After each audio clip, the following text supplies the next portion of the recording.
What do you think about, if you've seen a lot of porn movies, what do you think about the level of, just the way they're made? Could they be better?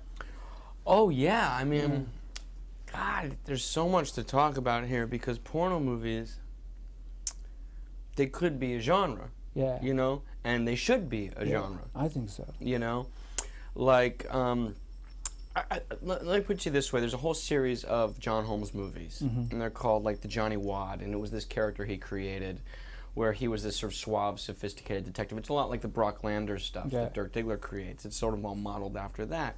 And he's this kind of Humphrey Bogart detective, and he's a little bit James Bond, a little bit Sam Spade, you know? Yeah.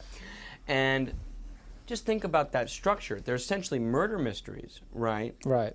But they're also fuck films.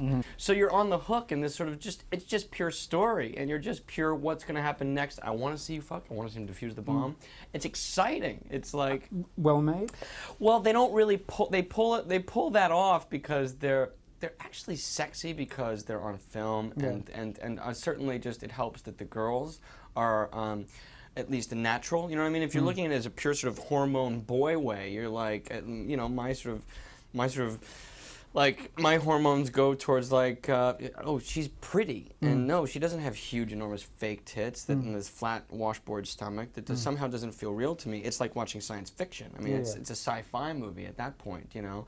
There's girls like, there's like a little zit on her butt, you know what I mean? She's got a little tummy, you know what I mean? And her tits aren't out to here. And you're sort of watching sort of natural, and the same thing with the guys. It's kind of like, the guys are not appealing in porno today. No. And I'll be the first to say, yeah, that guy is sexy looking, or I want to see him fuck. But there's like fucking robots, you know what I mean? So if you start with the acting, and not even just the acting or the dialogue, just sort of physically looking at these people who are just chiseled to perfection, and there's nothing you can relate to. You instantly, it doesn't make sense to you. It's watching space aliens. Okay, so there's that. Now with the Johnny Wad stuff, it's pretty, it's pulled off because it also has a sense of humor about itself. And when it doesn't, boy, it's really funny to laugh at. But it's also really funny to laugh with, you know, when it knows. It knows it's not taking itself too seriously, and it does a good job. And John Holmes is quite an actor. He's really natural, you know. But the main thing is that a lot of the sex doesn't happen for the camera. And that's the thing, is that, I mean, that's what most porno actors complain about, is that every position in porno is completely uncomfortable because it's completely unnatural. It's for the camera. It's like having an actor, like, can you cheat a little bit this way? Sure. And they're going, but that's not my eyeline. Exactly. And they feel like stiff or something. Porno acting and sex scenes in the 70s were much more sort of, let the camera figure it out. Do you know what I mean? So the camera's a bit more sort of handheld and a little bit sort of more renegade in trying to get into the spot to get the good juicy close-ups that you want to get. Somehow it comes out feeling more sexy and natural. Yeah, of course.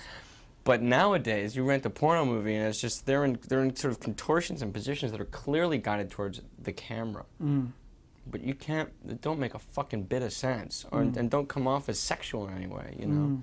I mean, the goal of a porno movie, I think, should be to give you a boner.